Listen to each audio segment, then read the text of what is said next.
നമസ്കാരം, ബിസിനസ് ഡയലോഗിലേക്ക് സ്വാഗതം.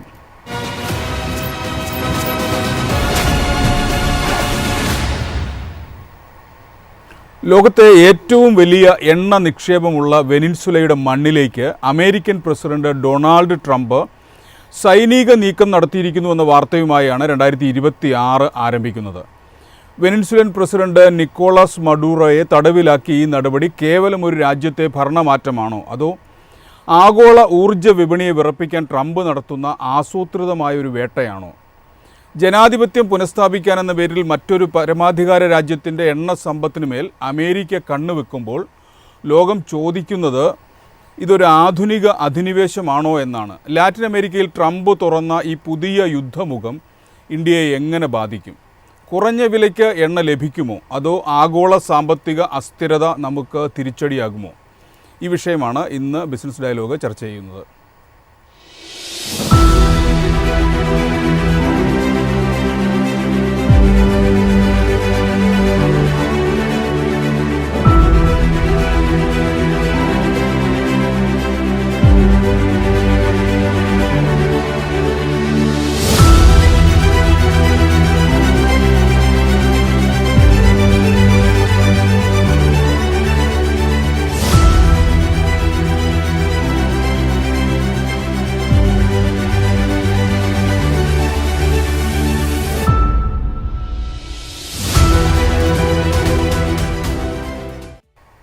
ഈ ചർച്ചയിൽ എന്നോടൊപ്പം മുൻ അംബാസഡറായ TP ശ്രീനിവാസൻ, മുൻ UN ഡയറക്ടർ JS അടൂർ, CPM-ൽ നിന്ന് KT കുഞ്ഞിക്കണ്ണൻ എന്നിവർ.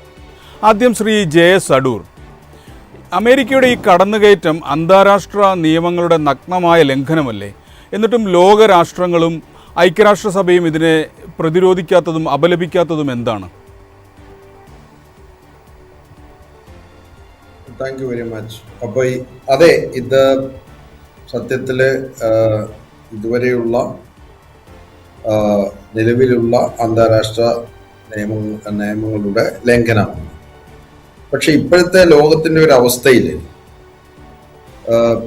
യൂറോപ്പിൻ്റെ അവസ്ഥ എന്ന് പറഞ്ഞാൽ യൂറോപ്പിലെ മിക്കവാറും രാജ്യങ്ങൾ സ്റ്റാഗ്ഫ്ലേഷനിലാണ്. എന്നുവെച്ചാൽ യൂറോപ്പിലെ മിക്കവാറും രാജ്യങ്ങൾ വല്ലാത്ത സ്ഥിതിയിലാണ്, സാമ്പത്തിക പ്രതിസന്ധിയിലാണെന്ന് പറയാം, സ്റ്റാഗ്ഫ്ലേഷനിലാണ്. അവിടെ ശമ്പളം കൂടുന്നില്ല, ചെലവ് കൂടുന്നു, തൊഴിലവസരങ്ങൾ കൂടുന്നില്ല, ഇങ്ങനെയൊക്കെയുള്ള പ്രശ്നങ്ങൾ അവിടെ നേരിടുന്നുണ്ട്. ഒന്നാമത്തെ പ്രശ്നം, പഴയ യൂറോപ്പല്ല ഇപ്പോഴത്തെ യൂറോപ്പ്. അതുകൊണ്ട് തന്നെ യൂറോപ്പിൽ അസേർട്ട് ചെയ്യാൻ ഒട്ടുന്നില്ല. ഉദാഹരണത്തിന് അമേരിക്കയുടെ ഏറ്റവും അടുത്ത രാജ്യമാണ് UK. UK-യിലെ ഇപ്പോഴത്തെ എക്കോണമി എന്ന് പറഞ്ഞാൽ വളരെ ഡിലാപ്പിലേറ്റഡ് എക്കോണമി, പൊളിറ്റിക്സുമാണ്. അതുകൊണ്ട് അവർ പറഞ്ഞാൽ ഞങ്ങൾ ഇതിൻ്റെ അകത്തൊന്നും ഉൾപ്പെട്ടിട്ടില്ല, ഇതിൻ്റെ ഫാക്റ്റ് മാത്രം ചെക്ക് ചെയ്യണമെന്നൊക്കെ പറഞ്ഞ് ഒഴിഞ്ഞു മാറുക ചെയ്തത്. ഐക്യരാഷ്ട്രസഭ ഇപ്പോൾ വലിയ സാമ്പത്തിക പ്രതിസന്ധി നേരിടുന്ന ഒരവസരമാണ്. ഐക്യരാഷ്ട്രസഭയുടെയും ഏതാണ്ട് 20% ബജറ്റ് ഈ വർഷം കട്ട് ചെയ്തിട്ടുണ്ട്. അതായത് 25-26 സാമ്പത്തിക വർഷത്തിൽ ഏതാണ്ട് 25% സ്റ്റാഫിനെ അവർ ലേ ഓഫ് ചെയ്യുകയാണ്. അപ്പോൾ ഈ സാമ്പത്തിക പ്രതിസന്ധി മിക്കവാറും രാജ്യങ്ങളെല്ലാം വളരെ സൂക്ഷിച്ചാണ് പ്രതികരിക്കുന്നത്. കാരണം എന്ന് പറഞ്ഞാൽ അവർ ഈ ഒരു പ്രശ്നത്തിലേക്ക് വലിച്ചഴിക്കപ്പെടാൻ ആഗ്രഹിക്കുന്നില്ല. ഇന്ത്യയും വളരെ മൈൽഡായിട്ടാണ് we are concerned about international law എന്ന് പറയുന്നത്. അപ്പോൾ അതാണ് ഇതിൻ്റെ ലോകത്തിൻ്റെ മൊത്തത്തിലുള്ളൊരു അവസ്ഥ എന്ന് പറഞ്ഞാൽ, every one is too much preoccupied by their internal economic challenges and troubles. ഇത് വളരെ കൃത്യമായിട്ട്, അപ്പോൾ ഇപ്പോഴത്തെ മൾട്ടിലാറ്ററൽ ഓർഗനൈസേഷൻസ് UN വളരെ സാമ്പത്തിക പ്രതിസന്ധി കൂടെ പോവുകയാണ്, മറ്റു രാജ്യങ്ങൾ സാമ്പത്തിക പ്രതിസന്ധി കൂടെ പോവുകയാണ്. അപ്പോൾ അവരെ സംബന്ധിച്ചിട്ട്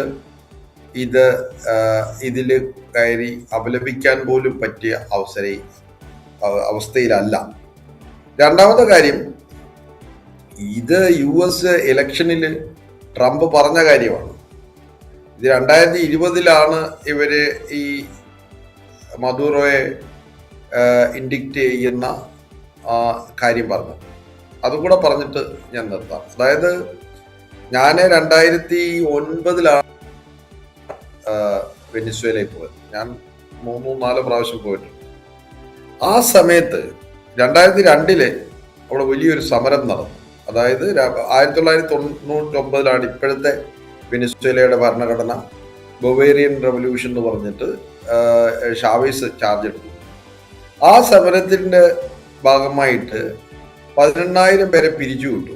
അപ്പോൾ 15,000 പേരെ പിരിച്ചുവിട്ടപ്പോഴത്തേന് പറ്റിയ ഒരു കാര്യം എന്ന് പറഞ്ഞാൽ ഈ വെനിസ്വേലയുടെ എണ്ണ ഖനനത്തിൻ്റെയും അതുപോലെ റിഫൈനറിയുടെയും ഒക്കെ ടെക്നിക്കൽ കപ്പാസിറ്റി നഷ്ടമായി. പിന്നെ വീണ്ടും ഷാവേസ് അമേരിക്ക എത്ര കുറ്റം പറഞ്ഞാലും വെനിസ്വേലയുടെ എണ്ണ മേടിച്ചുകൊണ്ടിരുന്നു. 2005 തൊട്ട് എണ്ണയ്ക്ക് വില കൂടിയത് 2005-2006 എണ്ണയ്ക്ക് വില കൂടുകയും ഏതാണ്ട് 3.5 മില്യൺ ബാരല് കയറ്റി അയച്ചുകൊണ്ടിരുന്നിടത്ത് വളരെ ഈ വന്ന പൈസയൊക്കെ വെച്ചിട്ട് ഈ ഷാവേസ് ചെയ്തതെന്ന് പറഞ്ഞാൽ ഫ്രീ റേഷൻ കൊടുക്കുക, ഇലക്ട്രിസിറ്റി ചാർജ് കൊടുക്കുക, വളരെ പോപ്പുലിസ്റ്റ് ആയിട്ടുള്ള കാര്യത്തിന് വേണ്ടി കിട്ടിയ പൈസ ചെലവാക്കിയതുകൊണ്ട് ജനങ്ങളെല്ലാം സന്തുഷ്ടരായിരുന്നു. കാരണം എന്ന് പറഞ്ഞാൽ അവർക്ക് ഭക്ഷണമുണ്ട്, റേഷൻ കിട്ടും, മറ്റ് പല പിന്നെ ഹെൽത്ത് ഫ്രീ ആയിരുന്നു, അങ്ങനെ പല കാര്യങ്ങളും കിട്ടുമായിരുന്നു. പക്ഷെ എന്താ സംഭവിച്ചതെന്ന് പറഞ്ഞാൽ ഈ 2010 2011 ഷാവേസിന് ക്യാൻസർ ആകുകയും അവിടെ ഒരു ഭരണസ്തംഭനം വരികയും ചെയ്തു. അതിനോട് കൂടെ കൂനിമേ കുരി എന്നറിയില്ലാണ് 2014 ഓയിൽ ക്രാഷ് വന്നപ്പോഴത്തെ രണ്ട് കാര്യം പറ്റി. ഇവര് 3.5 മില്യൺ ബാരൽ കൊടുത്തെടുത്ത് ഇവർക്ക് 1 മില്യൺ പോലും കൊടുക്കാൻ കപ്പാസിറ്റി ഇല്ലാതെ വന്നു. 2, അന്താരാഷ്ട്ര വിപണിയിൽ എണ്ണയുടെ വില പെട്ടെന്ന് കുറഞ്ഞു. അപ്പൊ ഈ എണ്ണ വിലയെ കൊണ്ട് പോപ്പുലിസം നടത്തിയിരിക്കുന്ന കാര്യങ്ങളെല്ലാം പെട്ടെന്ന് സ്തംഭിച്ചു. റേഷൻ ഇല്ല, ഇലക്ട്രിസിറ്റിയുടെ ചാർജ് കൂട്ടി, തൊഴിലില്ലായ്മ കൂടി. അപ്പോൾ ഇയാൾ ചെയ്ത ഒരു കാര്യം എന്ന് വെച്ചാൽ മധൂർ ഒരു ബസ് ഡ്രൈവർ ആയിരുന്നു നേരത്തെ, വലിയ എക്കണോമിക് പോളിസി ഒന്നും. അവർ നോട്ടടിച്ചപ്പോഴത്തേന് 2014-15 ആയപ്പോഴത്തേനും ഭയങ്കര ഹൈപ്പർ ഇൻഫ്ലേഷനായി. എന്നുവെച്ചാൽ സാധനങ്ങൾക്ക് തീ പിടിച്ച വില. അതോടുകൂടി ആളുകൾ തെരുവിലിറങ്ങുകയും പ്രതിഷേധങ്ങളാകുകയും ഒരുപാട് പേര് കൊളംബിയയിലോട്ടും ബ്രസീലിലോട്ടും ഒക്കെ വഴി നടന്ന് പോകാൻ തുടങ്ങുന്ന എന്ന് വെച്ചാൽ ആക്ച്വലി നമ്മുടെ ഈ കോവിഡ് സമയത്ത് കാണുന്നത് പോലെ പിന്നെ ബോർഡർ നടന്ന് പാസ് ചെയ്യുന്നവരും വണ്ടിയിലും ബസ്സിലും ഒക്കെ പാസ് ചെയ്യുന്ന ഏതാണ്ട് ഒരു വലിയ സംഖ്യ ആളുകൾ മറ്റു രാജ്യങ്ങളിലോട്ട് പോകാൻ. അതോടുകൂടിയാണ് മഡൂറോയുടെ ലെജിറ്റിമസി കംപ്ലീറ്റ് തകരാൻ തുടങ്ങി. അതൊരു 2015 തൊട്ട് തുടങ്ങിയതാണ്, ഇപ്പോഴൊന്നും അല്ല. ഈ ലെജിറ്റിമസി തുടങ്ങിയതോടുകൂടി ഇയാൾ അടിച്ചമർത്താൻ തുടങ്ങി. പ്രതിഷേധിക്കുന്നവരെ എല്ലാവരെയും അയാളുടെ ഒരു ഗുണ്ടാപ്പട പലരെയും ആക്രമിക്കുകയും പലരെയും കൊല്ലുകയും ചെയ്തു. എക്സ്ട്രാ ജുഡീഷ്യൽ കില്ലിങ്സ് കൂടി. പ്രതിപക്ഷ നേതാക്കളെ എല്ലാം ജയിലിടാൻ തുടങ്ങി. ഈ പാർലമെന്റിനെ അവസാനം ഇയാളൊരു ജുഡീഷ്യൽ പ്രോസസ്സിൽ കൂടെ പാർലമെന്റിന്റെ അധികാരങ്ങളെല്ലാം സ്ട്രിപ്പ് ചെയ്തു. അത് ഷാവേസ് പോലും ചെയ്യാത്തൊരു കാര്യമാണ്. ഇതാണ് ഇദ്ദേഹത്തിന്റെ ലെജിറ്റിമസി ആ രാജ്യത്ത് കുറച്ചത്. അതോടുകൂടി US ഉപരോധം കൂടെ വന്നതോടുകൂടി ഇവർക്ക് എണ്ണ കൊടുക്കാൻ വയ്യാത്തതായി. പക്ഷേ ഇവരുടെ ബാക്കിയുള്ള എണ്ണ മേടിച്ചത് ചൈനയാണ്. അപ്പം US സംബന്ധിച്ചിട്ട് അവരുടെ സ്പിയർ ഓഫ് ഇൻഫ്ലുവൻസ് ആയ ലാറ്റിൻ അമേരിക്കയിൽ ചൈനയുടെ ഇൻഫ്ലുവൻസ് വളരെ കൂടുന്നു എന്നുള്ളത് ഇവരെ സംബന്ധിച്ച് വലിയ പ്രശ്നമാണ്. അങ്ങനെ പല പ്രശ്നങ്ങൾ. ഇതിൻ്റെ അകത്ത് ഒന്ന് മാത്രമാണ് കൊളംബിയയിൽ നിന്നുള്ള, നിങ്ങൾക്ക് അവിടുത്തെ ബോർഡർ ചെയ്യാൻ കൊളംബിയയും വെനിസ്വേലയും തമ്മിലുള്ള ബോർഡർ ഓപ്പൺ ബോർഡറാണ്. അപ്പം കൊളംബിയയിൽ നിന്നുള്ള ഡ്രഗ് വെനിസ്വേലയിൽ വെനിസ്വേലയുടെ ഒരു കാര്യം എന്ന് പറഞ്ഞാൽ വെനിസ്വേലയിൽ ഒരുപാട് ദ്വീപുകളുണ്ട്, കരീബിയൻ ദ്വീപുകളുണ്ട്. വെനിസ്വേലയുടെ ഒരു പ്രത്യേകതയാണ്, വെനിസ്വേല മെയിൻലാൻഡ് മാത്രമല്ല, ഇന്ത്യയുടെ 28% ഭൂവിസ്തൃതിയുള്ള വലിയ രാജ്യമാണ്. അതിൻ്റെ അകത്ത് അവർക്ക് ഒരുപാട് ഐലൻഡ്സ് ഉണ്ട്. ഈ ഐലൻഡ്സിലേക്ക് കൊളംബിയയിൽ നിന്നുള്ള ഡ്രഗ് പോകുന്നു എന്നുള്ളതാണ് US പരാതി. അവിടെ നിന്ന് മിയാമിലേക്കും മറ്റ് ഫ്ലോറിഡയിലേക്കും പോകുന്നു എന്നുള്ളതാണ് അവരുടെ പരാതി. അതിൻ്റെ അകത്ത് വാസ്തവം ഉണ്ടാന്ന് പറഞ്ഞാൽ അതിൻ്റെ അകത്തൊരു കാര്യം എന്ന് പറഞ്ഞാൽ അവിടെ പട്ടിണി കൂടിയപ്പോഴത്തേന് ഈ കൊളംബിയൻ ബോർഡറിൽ നിന്നാണ് ഈ സാധനം പോകുന്നത്. അതിൻ്റെ അകത്ത് ശ്രീ ജയസ് അടൂര്, അതായത് അവരുടെ ദേശീയമായ പ്രശ്നങ്ങളൊക്കെ നിലനിൽക്കുമ്പോൾ തന്നെ ഒരു പരമാധികാര രാഷ്ട്രത്തെ അമേരിക്ക നടത്തിയതുപോലൊരു ആക്രമണം നടത്തുന്നതിനെ ന്യായീകരിക്കത്തക്കതാണോ? അല്ല, തെറ്റാണത്. ഞാൻ പറഞ്ഞില്ലയോ, അമേരിക്ക ചെയ്തതെന്ന് പറഞ്ഞാൽ അവരുടെ ഒരു പ്രസിഡന്റ് നേരത്തെ അമേരിക്ക ചെയ്തിട്ടുണ്ട്. ഇത് പുതിയൊന്നും അല്ല, ഇത് പുതിയ കാര്യമൊന്നുമല്ല. What they have done in ഇറാഖിലും ഇത് തന്നെയാണ് പറഞ്ഞത്. ഇറാഖിൽ ഓയിൽ ഉണ്ടായിരുന്നു, ഇറാഖിനെതിരെ ആദ്യം ഉപരോധം ചെയ്തു. ഞാൻ ആ സമയത്ത് ഇറാഖിൽ പോയിട്ടുണ്ട്. ഇറാഖിൽ ഉപരോധം ചെയ്തെന്ന് പറഞ്ഞാൽ വളരെ സമ്പൽ സമൃദ്ധമായ ഇറാഖ് പെട്ടെന്ന് പട്ടിണിയിലായി. അവര് ഒരുപാട് ഓയിൽ സ്മഗ്ലിംഗ് നടത്തി. അത് കഴിഞ്ഞിട്ട് സദാം ഹുസൈനെ അവിടെ വെച്ച് തൂക്കിക്കൊണ്ടു. പിന്നെ ഗദ്ദാഫിയുടെ കാര്യത്തിൽ ഇതുപോലെ സംഭവിച്ചു. ഗദ്ദാഫിയുടെ കാര്യത്തിലും ഇതേ കാര്യങ്ങൾ ആവർത്തിച്ചു. അല്ല ഇതിനു മുമ്പ് നിങ്ങൾ US ഇപ്പോഴൊന്നുമല്ല, പനാമയിന് അവർ തട്ടിക്കൊണ്ടു പോകുന്നില്ലേ. US മാത്രമാണ് ചെയ്തിട്ടുള്ളത്, ഇസ്രായേൽ ചെയ്തിട്ടുണ്ട്. ഇസ്രായേല് ബ്രസീലിൽ നിന്ന് അവരുടെ ശത്രുക്കൾ എന്ന് പറയുന്നവരെ ഹൈജാക്ക് ചെയ്തോണ്ട് പോയിട്ടുണ്ട്, മൊസാദിൽ നിന്ന് പോയിട്ടുള്ള. ഇങ്ങനെ പല പരിപാടികളും പലയിടത്തും നടന്നിട്ടുണ്ട്. ഞാൻ താങ്കളിലേക്ക് മടങ്ങി വരാം. ശ്രീ TP ശ്രീനിവാസൻ, ജനാധിപത്യം സംരക്ഷിക്കാൻ എന്ന പേരിൽ നടത്തുന്ന ഈ ഇടപെടൽ നാളെ മറ്റു രാജ്യങ്ങളിലേക്കും വ്യാപിക്കുമോ? അതാണല്ലോ ഏറ്റവും പ്രധാനമായ കാര്യം. കാരണം ഇത് ഒരു ന്യായീകരണവും സാധ്യമല്ല ഇതിന്. കാരണം രാഷ്ട്രസംഘടനയുടെ നിയമങ്ങളായാലും ഇന്റർനാഷണൽ ലോ ആയാലും അതിനൊക്കെ എതിരാണ് ഇപ്പൊ സംഭവിച്ചിരിക്കുന്നത്. അതെല്ലാവർക്കും അറിയാം താനും. പക്ഷെ അതിന്റെ കോൺസിക്വൻസ് എന്താണെന്ന് നോക്കിയാൽ ഒരുപക്ഷെ വെനിസ്വേലക്കാർക്ക് കൂടുതലും സന്തോഷം വരുന്ന കാര്യമായിരിക്കും ഉണ്ടാവുക എന്നാണ് ഞാൻ കേൾക്കുന്നത്. കാരണം അവിടെ നിന്ന് ഇയാളെ മാറ്റിയെങ്കിലും, പ്രസിഡന്റിനെ മാറ്റിയെങ്കിലും സെക്കൻഡ് ലെവലിലുള്ള ലീഡർഷിപ്പ് അമേരിക്കയോട് ഇപ്പോഴും ഫേവർ ചെയ്യുന്നതാണ്. അപ്പൊ അവരാഗ്രഹിക്കുന്നത് അമേരിക്ക ഇവിടെ അധികാരത്തിൽ വരികയോ അല്ലെങ്കിൽ അവർക്ക് താല്പര്യമുള്ള ഒരു ഗ്രൂപ്പ് അവിടെ വരികയോ ചെയ്താൽ ആദ്യം അവർ ഈ ഓയിൽ ഇൻഡസ്ട്രിയെ സേവ് ചെയ്യാൻ ശ്രമിക്കും.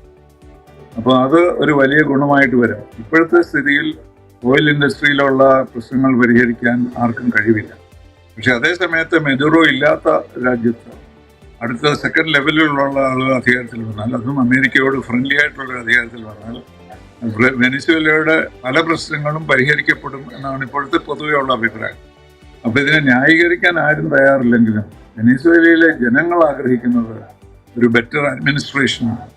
ആ ബെറ്റർ അഡ്മിനിസ്ട്രേഷൻ അമേരിക്ക വരികയും അമേരിക്കയ്ക്ക് അതിന് വേണ്ട കോമ്പൻസേഷൻ കൊടുക്കുകയും ചെയ്താൽ ആവറേജ് വെനിസ്വേലൻസ് വിൽ ബി ഹാപ്പിയർ എന്നതാണ് ഇതിൻ്റെ ഏറ്റവും വലിയ ഒരു കോൺട്രഡിക്ഷൻ.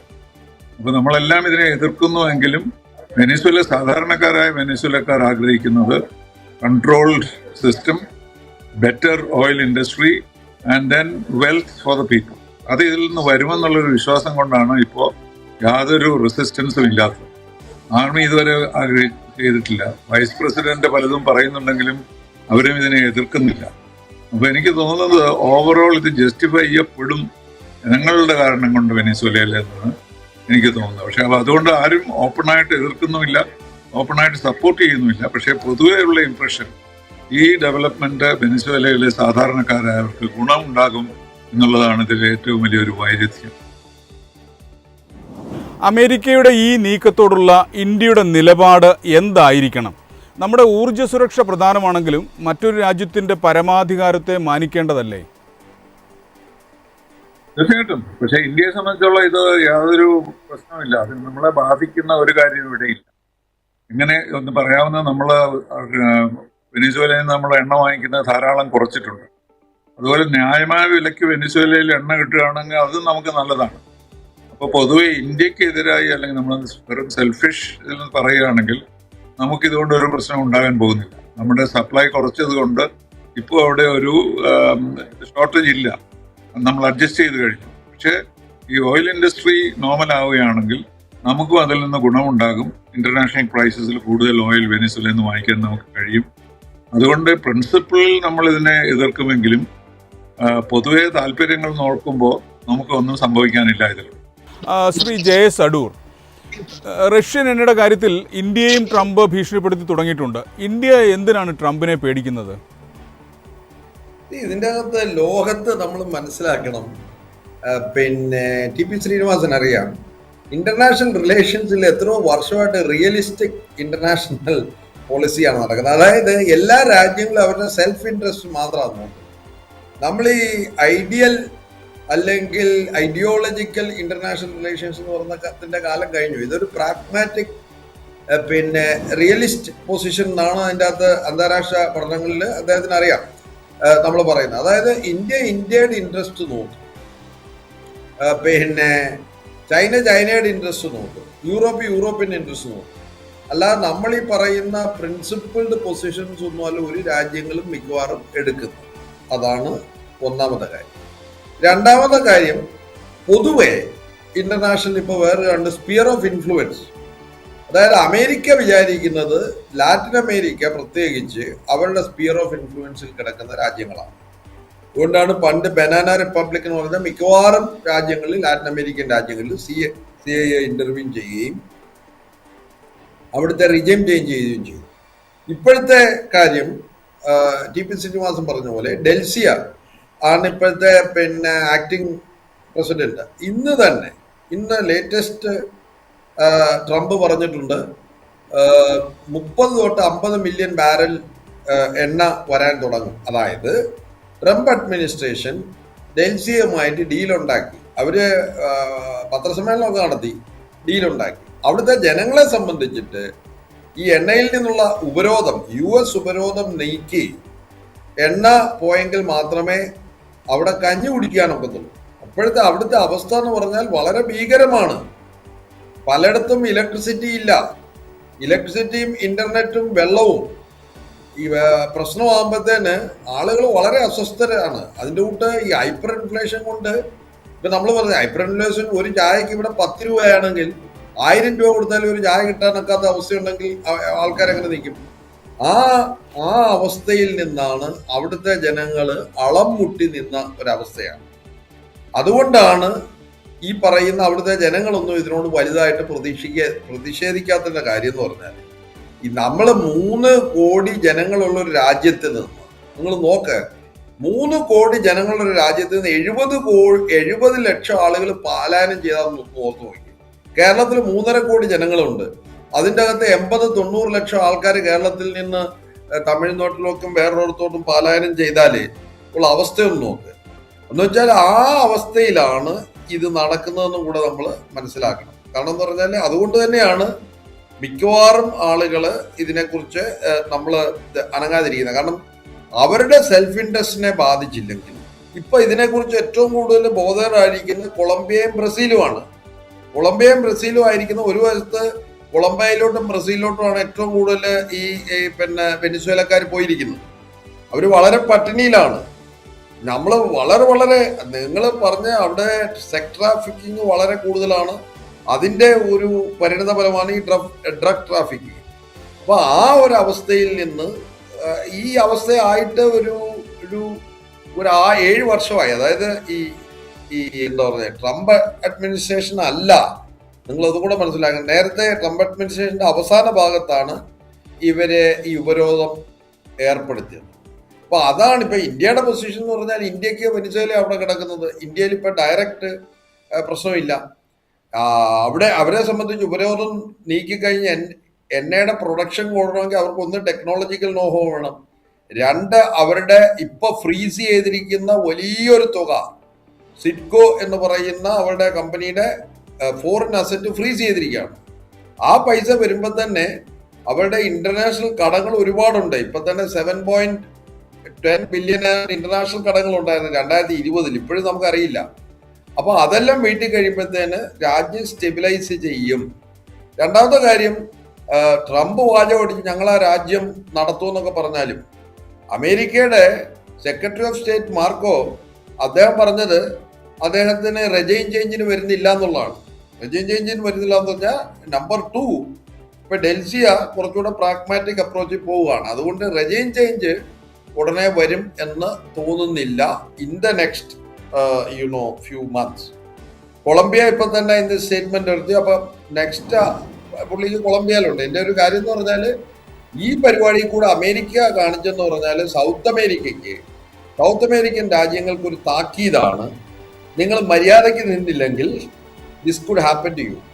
അപ്പൊ കൊളംബിയയിലെ ഗറില്ല നേതാവാണ് 1990-ലെ ഗറില്ല നേതാവാണ് ഇപ്പോഴത്തെ കൊളംബിയൻ പ്രസിഡന്റ്. അദ്ദേഹവും വലിയ സ്റ്റേറ്റ്മെന്റ് പാസ്സാക്കി. അപ്പൊ that is the real issue. ശരി. അമേരിക്കയുടെ സ്പിയർ ഓഫ് ഇൻഫ്ലുവൻസ് കുറയുന്നു. അത് മാത്രമല്ല, നിങ്ങൾ പറഞ്ഞ ചൈന ബ്രസീലുമായിട്ട് ഡീൽ ഉണ്ടാക്കിയിട്ടുണ്ട്. ഈ അമേരിക്കയുടെ ട്രേഡിനപ്പുറത്ത് ഓൾമോസ്റ്റ് ഒരു പാരലൽ ബാർട്ടർ സിസ്റ്റം വരാൻ തുടങ്ങി. അത് US ഡോളറിനെ ബാധിക്കും എന്നുള്ള ഭയമാണ് ഇവർക്കുള്ളത്. അതുകൊണ്ട് തന്നെയാണ് റഷ്യയോടും ഇന്ത്യയിൽ നിന്ന് റഷ്യ ഓയിൽ മേടിക്കുന്ന എന്താ പ്രശ്നം? ഈ ഉക്രൈൻ വാറില് ഈ നാറ്റോ ഇറ്റ്സെൽഫ് ഈസ് വീക്ക്. ഈ യൂറോപ്യൻ രാജ്യങ്ങൾക്ക് യുദ്ധം ചെയ്യാൻ ആളുകളില്ലെന്നേ. കാരണം അവിടെ ജനങ്ങളില്ല. അവിടുത്തെ ഫെർട്ടിലിറ്റി നിങ്ങൾ നോക്ക്. കഴിഞ്ഞ 20 കൊല്ലമായിട്ട് ഈ യൂറോപ്യൻ രാജ്യങ്ങളിലെ ഫെർട്ടിലിറ്റി റീപ്ലേസിങ് ഫെർട്ടിലിറ്റി ലെവലല്ല. ആളുകൾ കല്യാണം കഴിക്കുന്നില്ല, കുട്ടികളുണ്ടാകുന്നില്ല. ഈ മൈഗ്രൻസ് ചെന്നിട്ടാണ് ഈ നമ്മൾ ഈ പറയുന്ന ജർമ്മനിയിലായാലും UK ജോലി ചെയ്യുന്നത്. ആ ഒരു അവസ്ഥയിലാണ് സത്യം പറഞ്ഞ പാണ്ഡൻ നായുടെ പല്ലിന് ശൗര്യം പണ്ടേ പോലെ ഫലിക്കുന്നില്ലെന്നാണ്. പഴയ കൊളോണിയൽ യൂറോപ്യൻ രാജ്യങ്ങൾ വല്ലാത്ത അവസ്ഥയിലാണ്. അതുകൊണ്ടാണ് ഇതൊരു 3ാം ലോകയുദ്ധത്തേക്ക് പോകാൻ സാധ്യതയില്ലാത്തത്. പറഞ്ഞാൽ യൂറോപ്പിൽ അതിനുള്ള ശക്തിയില്ല. ഈ യുക്രൈനെ ഇവർ സപ്പോർട്ട് ചെയ്ത് യുക്രൈനിലെ റെഫ്യൂജികളെ സപ്പോർട്ട് ചെയ്ത് യൂറോപ്പ് ഇപ്പോൾ ഒരു പരുവമായി സാമ്പത്തിക രംഗത്തിൽ. അതും കൂടെ നമ്മൾ പഠിക്കണം. പിന്നെ ലാസ്റ്റ് പറയാനുള്ളത്, ഈ നമ്മൾ വെനിസ്വേല മാത്രമല്ല പ്രശ്നം, എല്ലാ രാജ്യങ്ങളുടെയും പൊതുകടം, ഇതൊരു ഗ്ലോബൽ ഇഷ്യൂ ആണ്. പൊതുകടം കൂടി. ലോകത്തെ GDP-യെക്കാട്ടിൽ കൂടുതൽ പൊതുകടമുണ്ട് എല്ലാ രാജ്യത്തും. That is also creating problem both in America, വ്യക്തമാണ്. All over the place. ഞാൻ താങ്കളിലേക്ക് മടങ്ങി വരാം. ഡോക്ടർ വിൻസെന്റ്, അമേരിക്കയുടെ ഈ വെനിൻസുലൻ ആക്രമണത്തെ മറ്റു രാജ്യങ്ങൾ കാര്യമായ രീതിയിൽ അതിനോട് പ്രതിരോധിക്കാത്തതും പ്രതികരിക്കാത്തതും എന്തുകൊണ്ടാണ്? അതിൽ പ്രധാനമായിട്ടുള്ള കാര്യം ഒരു ഗ്ലോബൽ സിസ്റ്റം ഡിസ്റപ്റ്റ് ചെയ്യപ്പെട്ടു എന്നുള്ളതാണ്.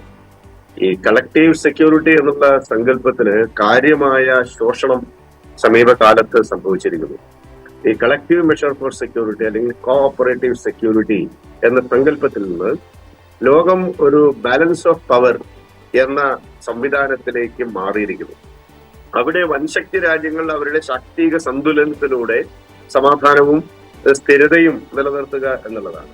സ്വാഭാവികമായിട്ടും ആ ശാക്തിക സന്തുലനം ഇപ്പോൾ പറ്റാത്ത ഒരു സാഹചര്യത്തിലാണ് നിൽക്കുന്നത്. അമേരിക്ക എന്ന സൂപ്പർ പവറിനെ ആര് സന്തുലനം ചെയ്യും എന്നുള്ള പ്രതിസന്ധിയുമുണ്ട്.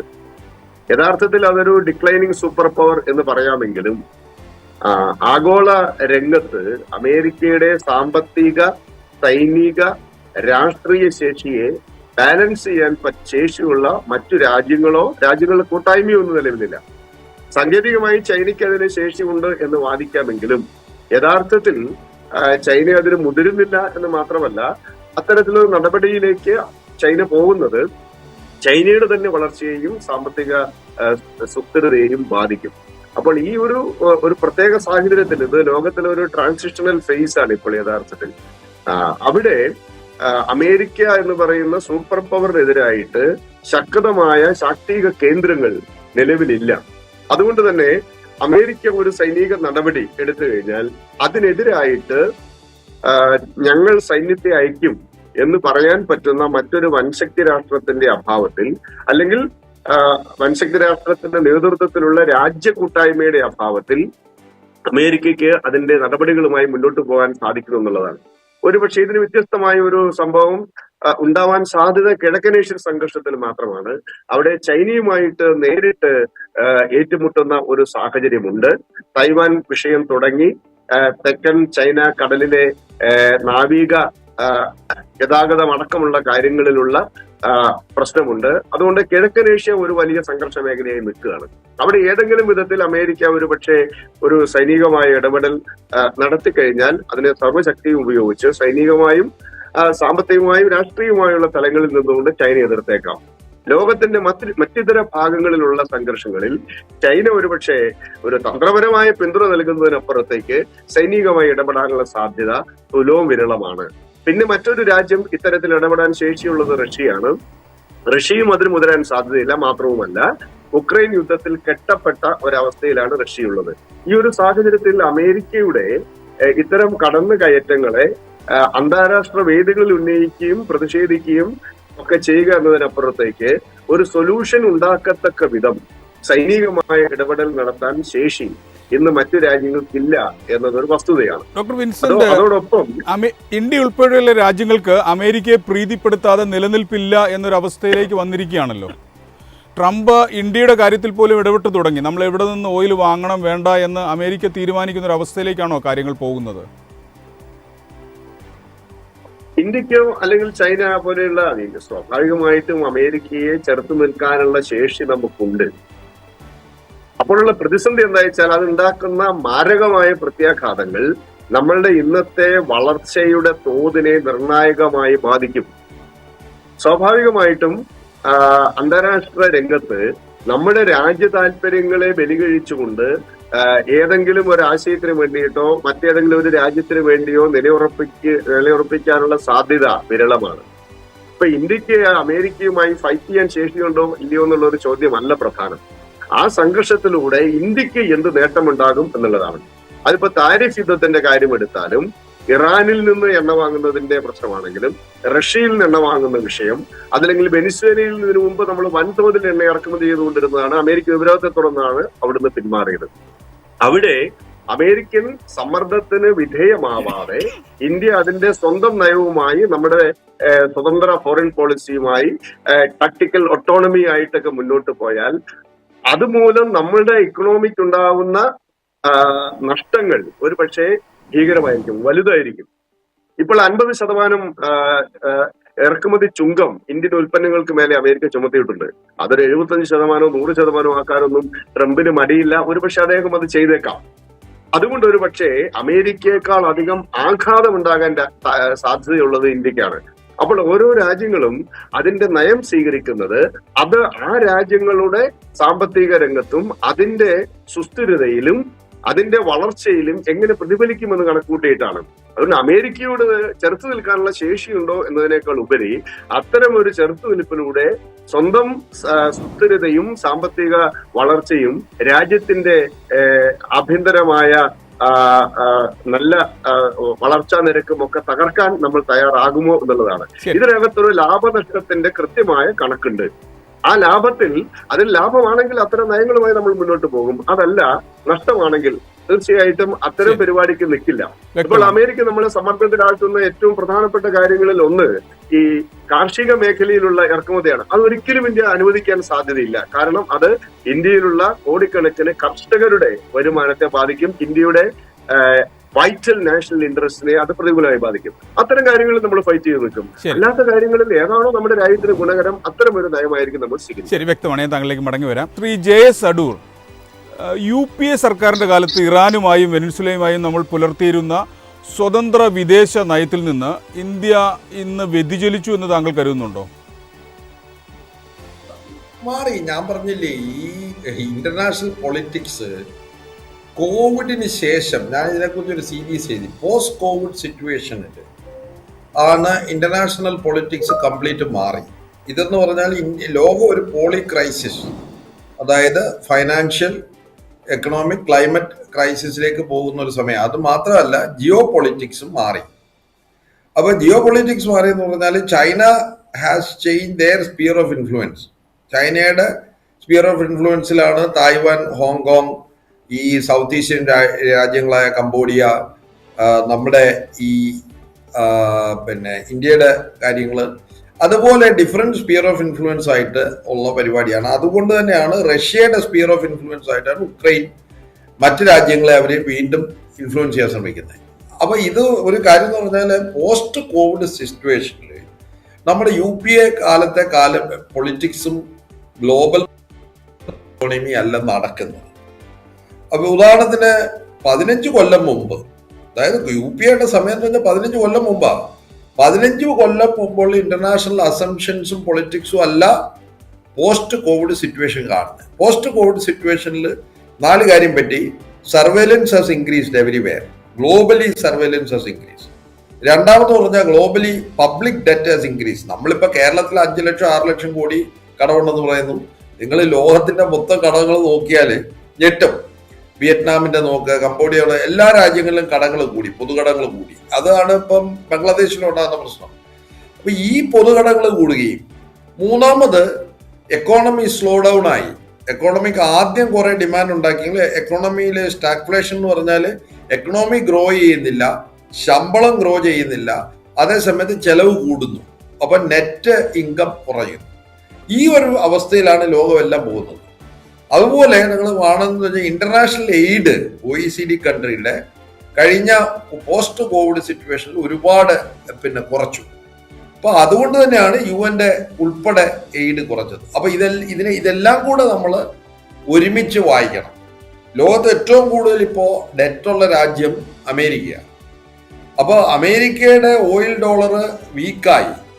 അപ്പൊ അമേരിക്കയുടെ ഇപ്പൊ നമ്മൾ ഡോളറുമായിട്ട് വെച്ചിട്ട് ഡോളർ കമ്പാരിസണിൽ യൂറോ ഈസ് ബെറ്റർ.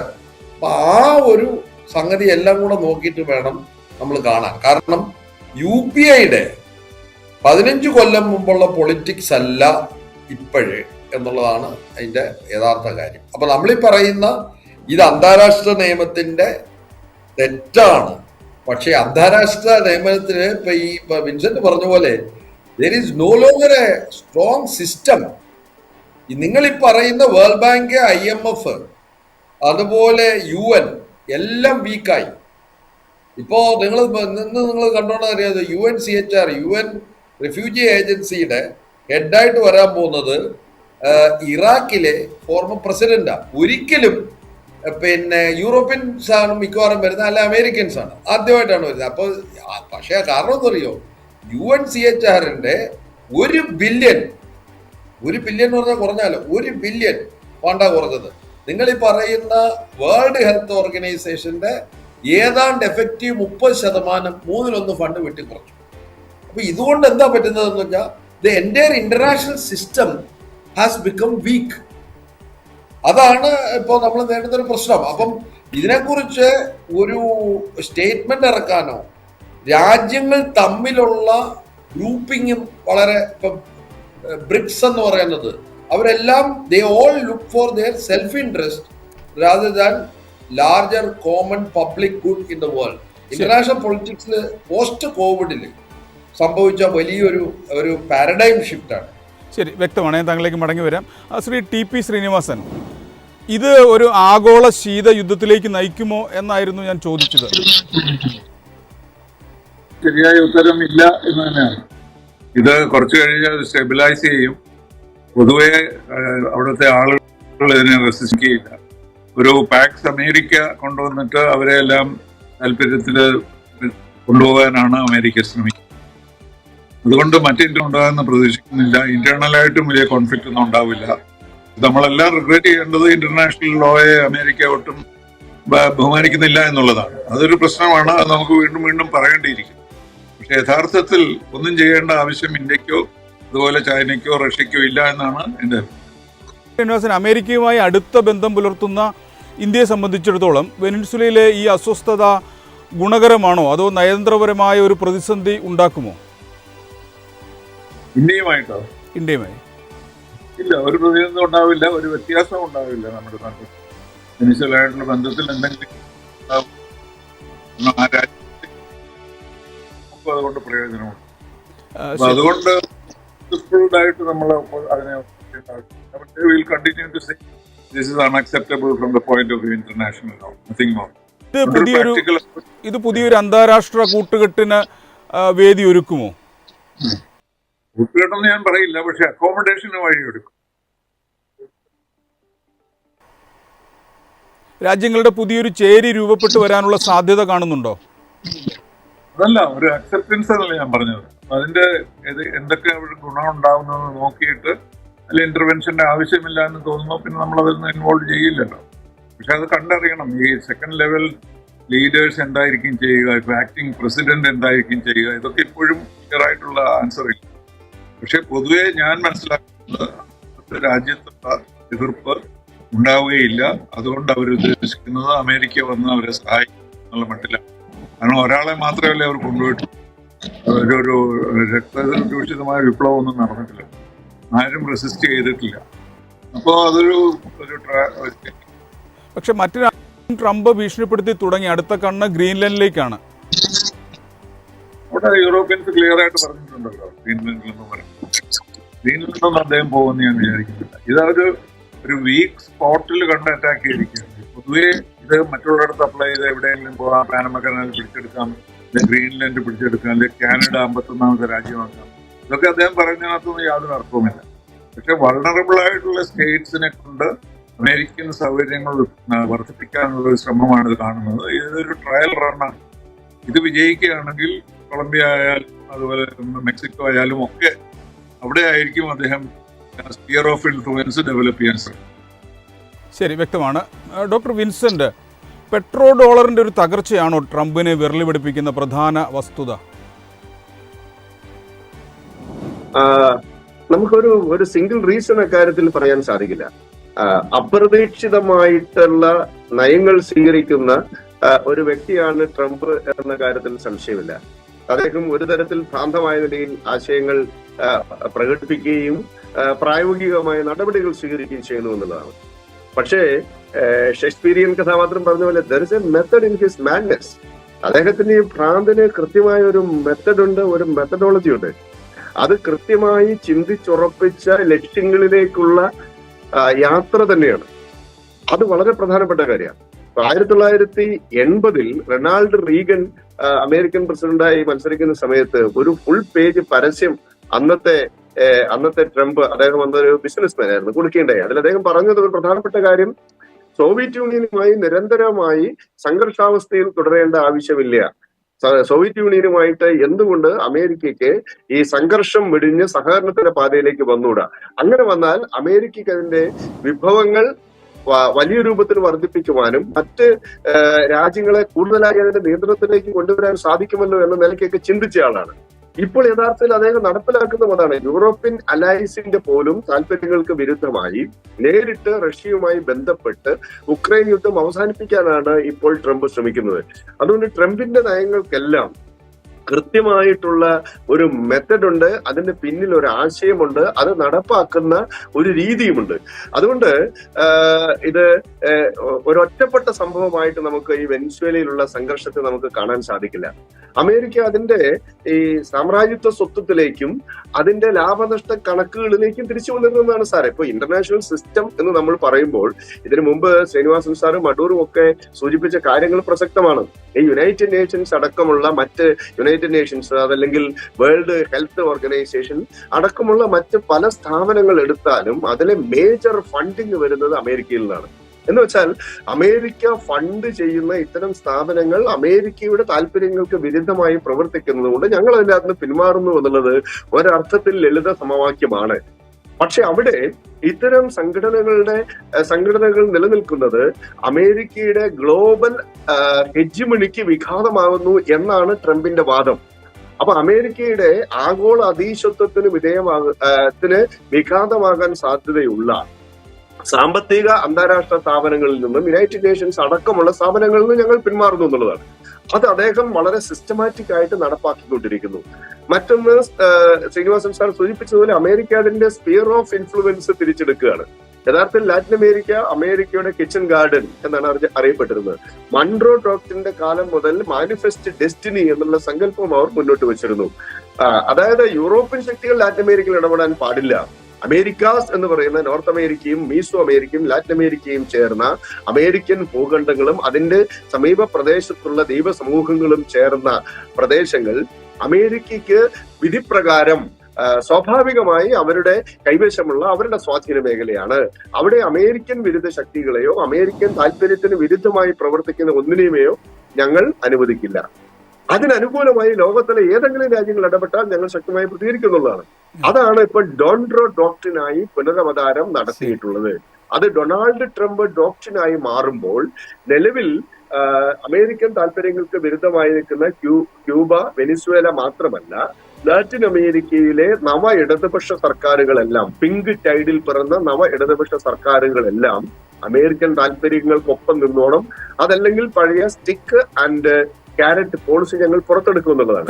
ഇതിൽ ഏറ്റവും പ്രധാനപ്പെട്ട ഒരു കാര്യം അമേരിക്കൻ സാമ്പത്തിക താല്പര്യങ്ങൾക്കെതിരായി നിൽക്കാൻ ശേഷിയുള്ള ഒരു കൂട്ടായ്മ ബ്രിക്സയാണ്. ആ ബ്രിക്സ രാജ്യത്തിലെ ഏറ്റവും പ്രധാനപ്പെട്ട രാജ്യമാണല്ലോ ബ്രസീൽ. അപ്പോൾ ബ്രസീലിനാവട്ടെ ലാറ്റിൻ അമേരിക്കയിലെ ഏറ്റവും വലിയ രാജ്യം എന്ന നിലയിലും ഏറ്റവും വിഭവമുള്ള രാജ്യം എന്ന നിലയിലും ഏറ്റവും സൈനിക സാമ്പത്തിക ശേഷിയുള്ള രാജ്യം എന്ന നിലയിലും വലിയ പ്രാധാന്യമുണ്ട്. അപ്പോൾ ബ്രസീലിനെ സമ്മർദ്ദത്തിലാക്കാൻ കൂടി ട്രംപ് ഉദ്ദേശിക്കുന്നു എന്ന് വേണം നമ്മൾ കാണാൻ. അതുകൊണ്ട് ട്രംപിന്റെ ഈ നയം അമേരിക്ക എന്ന സാമ്രാജ്യത്തെ ഒരു ഹെജിമണിന്റെ ആപ്റ്റായിട്ടുള്ള നയമാണ്. അമേരിക്കൻ സാമ്രാജ്യ ശക്തികൾക്ക് അനിവാര്യമാണ്. അങ്ങനെ അവർ മുന്നോട്ട് പോകുമെന്ന് തന്നെ ഇപ്പോൾ കരുതാൻ സാധിക്കും. ശരി, വ്യക്തമാണ്. ശ്രീ ജെ.എസ്. അടൂർ, ട്രംപിന്റെ എണ്ണവേട്ട വിജയിച്ചാൽ ഇന്ത്യക്ക് കുറഞ്ഞ വിലയ്ക്ക് എണ്ണ കിട്ടിയേക്കാം. പക്ഷേ ആഗോളതലത്തിൽ അമേരിക്കയുടെ ഈ ആധിപത്യം ദീർഘകാലാടിസ്ഥാനത്തിൽ ഇന്ത്യക്ക് ഒരു വെല്ലുവിളിയാകില്ലേ? ആദ്യം നമ്മൾ മനസ്സിലാക്കേണ്ടത് ഇതിപ്പോഴാണോ? നിങ്ങൾ 1949 കൊറിയൻ യുദ്ധം, 1960കളുടെ ആദ്യം തുടങ്ങിയ വിയറ്റ്നാം യുദ്ധം, അത് കഴിഞ്ഞ് നിങ്ങൾ അറിയാം പിന്നെ അഫ്ഗാനിസ്ഥാൻ അതിലെ ഓപ്പറേഷൻസ്, പ്രോക്സി യുദ്ധം പാകിസ്ഥാനെ ഉപയോഗിച്ചു. അത് കഴിഞ്ഞിട്ട് ഇറാനുമായിട്ട് 1977 കഴിഞ്ഞ ശേഷം അയത്തുള്ള കൊമനി വന്നവണ്ണം ഇറാഖിനെ ഉപയോഗിച്ച് തുടങ്ങിയ യുദ്ധം. നമ്മൾ നോക്കുന്ന വെപ്പൺസ് ഓൺ മാസ് ഡിസ്ട്രക്ഷന് ഒരു തെളിവുമില്ലാതാണല്ലോ നമ്മൾ UN എന്തെങ്കിലും ചെയ്തോ അവിടെ ചെന്ന് പിന്നെ ഇറാഖിലെ ബോംബിടുമ്പോൾ, അതേ ഇറാഖിലെ ബോംബിടുമ്പോൾ UN could not do anything. This is nothing new. അതാണ് ഞാൻ പറഞ്ഞത്. അത് മാത്രമല്ല, ഇസ്രായേലിൽ എത്രയോ UN റെസൊല്യൂഷൻ പാസ്സാക്കി. UN ഏതെങ്കിലും റെസൊല്യൂഷന് അമേരിക്കയോ ഇസ്രായേലോ ഈ പാലസ്തീന്റെ പ്രശ്നത്തിൽ നോക്കിയോ? ഇല്ല. അപ്പൊ ഞാൻ പറഞ്ഞത് ദിസ് ഈസ് നത്തിങ് ന്യൂ. ഈ അമേരിക്ക നേരത്തെ പനാമയുടെ പ്രസിഡന്റിനെ കിഡ്നാപ്പ് ചെയ്തുകൊണ്ട് വന്നു. ഈ ദേശീയ ക്യാപ്ചർ എന്തായാലും സംഭവിച്ചോ? അപ്പൊ ഞാൻ പറഞ്ഞു ഇത് പുതിയ കാര്യമാണ് നമ്മൾ വിചാരിക്കുന്നത്. പക്ഷേ ഞാൻ നടപടിയാണ്, നമ്മുടെ സമയപരിമിതി കൊണ്ട് ഞാൻ നടപടിയാണ്. വെനിൻസുലയിൽ ട്രംപ് നടത്തുന്ന ഈ നീക്കം ലോക രാഷ്ട്രീയത്തിൻ്റെ പുതിയ ദിശാസൂചികയാണ്. അമേരിക്ക ഫസ്റ്റ് എന്ന നയത്തിലൂടെ സ്വന്തം രാജ്യത്തിൻ്റെ ഇന്ധനക്ഷാമം പരിഹരിക്കാനും ആഗോള വിപണിയിലെ എണ്ണവില നിയന്ത്രിക്കാനും ട്രംപ് ലക്ഷ്യമിടുന്നു എന്നത് വ്യക്തമാണ്. എന്നാൽ ഒരു രാജ്യത്തിൻ്റെ ആഭ്യന്തര കാര്യങ്ങളിൽ കടന്നുകയറി അവിടുത്തെ വിഭവങ്ങൾ പിടിച്ചെടുക്കുന്ന ഈ രീതി അന്താരാഷ്ട്ര നയതന്ത്രത്തിന് തന്നെ വലിയ വെല്ലുവിളിയാണ്. ഇന്ത്യയെ സംബന്ധിച്ചിടത്തോളം ഇത് ഒരു ഇരുതല മൂർച്ചയുള്ള വാളാണ്. ഉപരോധങ്ങൾ നീങ്ങി വെനിൻസുലൻ എണ്ണ വിപണിയിലെത്തിയാൽ നമ്മുടെ പെട്രോൾ വില കുറഞ്ഞേക്കാം. എന്നാൽ ആഗോളതലത്തിൽ അമേരിക്കയുടെ ഈ ഏകപക്ഷീയ പടയോട്ടം ദീർഘകാലത്തിൽ ലോക സമാധാനത്തിന് എന്ത് വില നൽകേണ്ടി വരുമെന്ന് കണ്ടറിയണം. ബിസിനസ് ഡയലോഗ് ഇവിടെ പൂർണ്ണമാകുന്നു. ചർച്ചയിൽ പങ്കെടുത്ത ശ്രീ ജെ.എസ്. അടൂർ, ടി.പി. ശ്രീനിവാസൻ, ഡോക്ടർ വിൻസെൻ്റ്, നന്ദി. മറ്റൊരു വിഷയവുമായി അടുത്തയാഴ്ച കാണാം.